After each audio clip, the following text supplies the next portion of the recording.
Fala, cinéfilos, sejam bem-vindos a mais um vídeo aqui do canal e hoje eu vou trazer mais 5 motivos para assistir de uma saga literária muito famosa nos cinemas, e eu estou falando de Jogos Vorazes e a Cantiga dos Pássaros e as Serpentes, que está exclusivamente hoje nos cinemas, se você quiser conferir, e eu vou contar para vocês o que eu achei deste filme. Então já prepara a pipoca refrigerante com muito gelo, porque está um calor dos infernos, e vamos para o vídeo de hoje.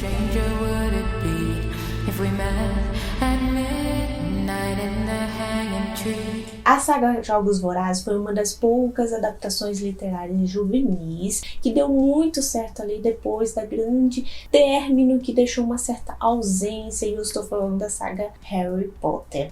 Porque a saga Jogos Vorazes, em meio de tantas sagas que estavam tentando pegar bastante sucesso, rendimento financeiro, o gosto do público, Jogos Vorazes conseguiu cativar os fãs e não fãs, e ao mesmo tempo ser muito atrativa, tanto na questão do rendimento financeiro e também da crítica especializada. Inicialmente foram 3 livros adaptados, mas com exceção do último filme que dividiu em 2. Aí você já sabe, né, que é a questão do money.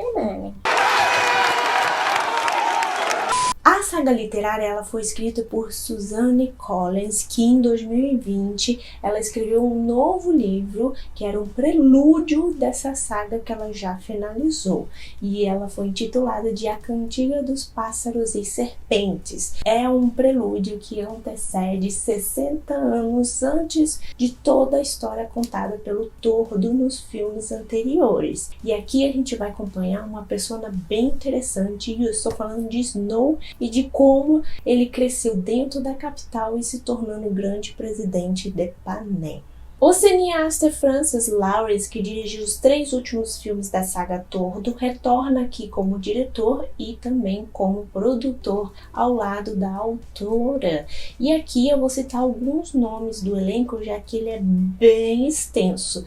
Então temos Tom Blythe, Viola Davis, Peter Dinklage e Hunter Schafer.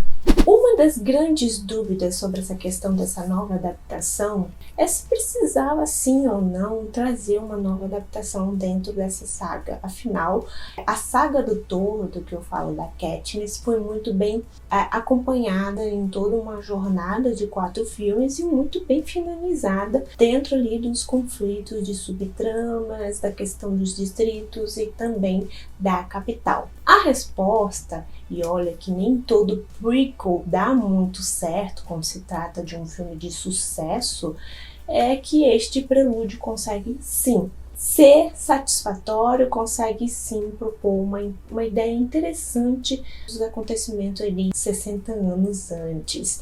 Afinal, ele consegue interligar, ao mesmo tempo responder algumas dúvidas, criar certas teorias também e ao mesmo tempo inovar em algumas subtramas. O filme consegue sim trazer uma coisa bem interessante, que é o ponto de vista inicial ali durante a guerra na capital e dos seus distritos, e também a ambientação. Consegue trazer uma coisa diferente, afinal a gente está contando 60 anos antes, e ao mesmo tempo reciclando algumas coisas bem interessantes e alguns pontos fortes que deram certo nos filmes anteriores sendo colocados aqui. E quando se trata dos jogos, o filme consegue sim propor toda a questão do espetáculo, da criação de violência, dos momentos brutais e cruéis entre os tributos, mas é uma coisa muito mais rudimentar, porque afinal os jogos ainda estão começando, algumas regras ainda não foram feitas como a gente pode ter visto nos filmes anteriores. Então o filme consegue sim,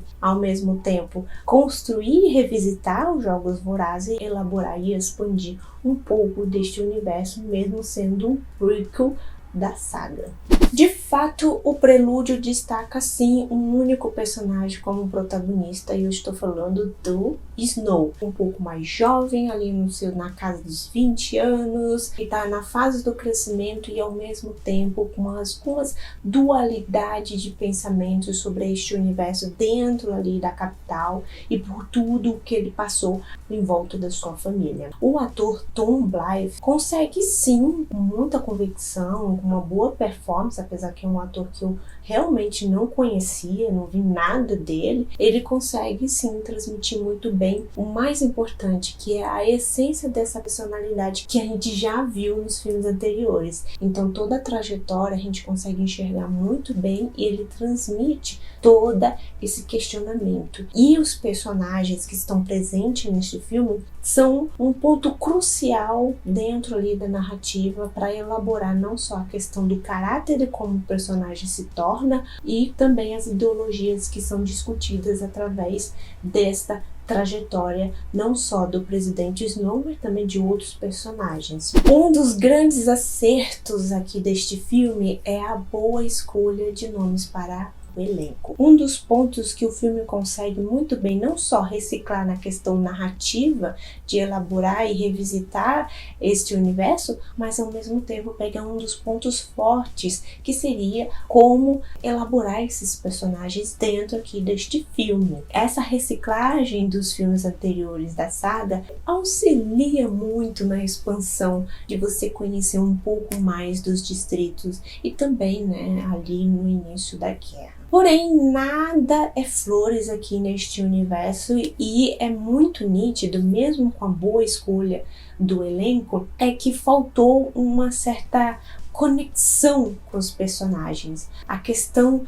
de você ser muito cativante ao ponto de se tornar um personagem marcante. E olha que a gente tem personalidades muito fortes aqui neste filme, não só para tratar da jornada do presidente Snow e como ele se tornou, mas ao mesmo tempo personagens que rondam ele, que influenciaram essa mentalidade que a gente já conhece desta personagem. Tem personagens que meio que foram assim deixados um pouco de lado e a gente acaba não se conectando muito com essas personalidades que estão. E olha que a gente está falando de muitos personagens, que um ou outro aparecem em algumas cenas que trariam um toque a mais ali da trajetória de cada personagem e principalmente do protagonista. Vai haver algumas comparações tanto com este filme quanto com os filmes anteriores. Porém, os dois, eles conseguem construir e desconstruir esses protagonistas que estão sendo colocados nesses filmes. Ainda assim, o filme ele perde algumas oportunidades de se tornar o grande filme dentro da saga. Algumas cenas que deveriam ter certas resoluções mais breves acabam se prolongando demais e deixando aquelas que deveriam ter alguma atenção a mais do espectador acabam tendo alguma resolução muito rápida. E isso interfere muito na questão do ritmo do segundo ato para o terceiro, deixando um pouco a desejar em alguns momentos ali desses dois atos. Confesso que este filme poderia ter sido, na minha opinião, abrir uma exceção e ter dividido em dois, ao contrário ali da saga anterior. Por que eu digo que este filme daria uma ótima oportunidade de você dividir em dois? Primeiro porque tem um material muito interessante e que é muito extenso, e aquela questão do ritmo que eu falei dos dois a terceiro ato,